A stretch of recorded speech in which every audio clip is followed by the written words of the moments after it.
নমস্কার। সংগ্রামী যৌথ মঞ্চের পক্ষ থেকে সুপ্রিম কোর্টের সামনে থেকে আপনাদের সকলকে স্বাগত জানাচ্ছি। আজকে সকলেই দেখেছেন যে শুনানি শুরু হয়েছিল এবং সেখানে যথারীতি রাজ্য সরকার যেভাবে বিগত ৩ বছর ধরে এই মামলাকে বারবার করে পিছিয়ে নিয়ে যাওয়ার প্রচেষ্টা করেছে, আজকেও তার অন্যথা হয়নি। আজকেও চেষ্টা করেছেন যাতে করে এটাকে পিছিয়ে নিয়ে গিয়ে আবার এটাকে ডিলে করতে পারেন, কিন্তু আমাদের আইনজীবীদের প্যানেলের উপস্থিতি বলুন অথবা মানে সমস্ত ব্যাপারটাকে যদি মানে লক্ষ্য করেন তাহলে তার যে কার্যকারিতা, এই সমস্ত কিছু নিয়ে আজকে যেটা দাঁড়ালো যে মানে জাজরা আজকে ডিটারমাইন করেই নিয়েছেন যে এই মামলাকে আর পিছোতে দেওয়া যাবে না। কর্মচারীদের যে অধিকার বারবার করে মানে বঞ্চিত হচ্ছে, সরকার ইচ্ছা করে করছে, আমার মনে হয় মানে মাননীয় বিচারপতিদের মাথাতেও সেটা ঢুকেছে এবং তারা বলেছেন যে আগামীকাল থেকে পরপর শুনানি হয়ে এই মামলা শেষ হবে।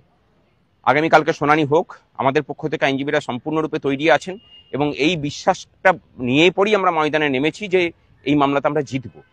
এই জেতার জন্য আমাদের পক্ষ থেকে সর্বোচ্চ প্রচেষ্টা হয়েছে। আমরা অনেকে বলেছিলেন, আমরা প্রথমে বলেছিলাম যে করব, তারপরে গোপাল সুব্রমণিয়ামজিকে আমরা নিয়েছি, আজকে উনি উপস্থিত হয়েছিলেন, আগামীকালকেও থাকবেন।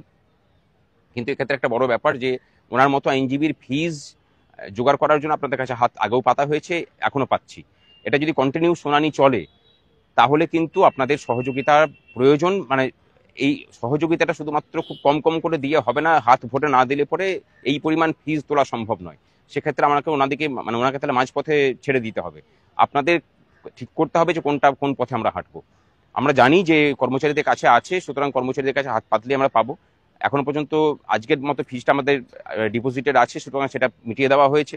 আগামী কালকে হবে বা পরশু দিনে হয়তো হতে পারে শুনানি চলবে। সুতরাং সমস্ত কিছু নিয়ে একটা বড় বাজেটের ব্যাপার, আপনারা প্লিজ সহযোগিতা করুন, এছাড়া কিন্তু রাস্তা নেই। এই মামলা আমরা একদম জয়ের দোরগোড়ায় এসেছি। এই লাস্ট শুনানি চলছে, এই শুনানি শেষ হোক, আমরা জিতবো। ভালো থাকবেন। আমি খুব বেশি কথা বলছি না, সবাই দেখেছেন যে কিভাবে হয়েছে এবং যে আইনজীবীদের প্যানেলকে আমরা নামিয়েছি তাদের প্রতি যাদের রেসপেক্টও দেখেছেন। সুতরাং সমস্তটা মিলেমিশে আমরা বলতে পারি যে কর্মচারী পক্ষের হয়ে সকলেই যে মানে করেছেন। আমরা সংগ্রামী যৌথ মঞ্চে যে কথাটা বলে ঢুকেছিলাম যে সকলের হাতকে শক্ত করতে আমরা ঢুকছি, সেই চেষ্টার কোনো মাত্রা কসুর করিনি। এবার বাকিটা আপনাদের উপরে, আমরা আমাদের সেরা লড়াইটা দিচ্ছি, আপনারা প্লিজ এগিয়ে আসুন। শেষ করে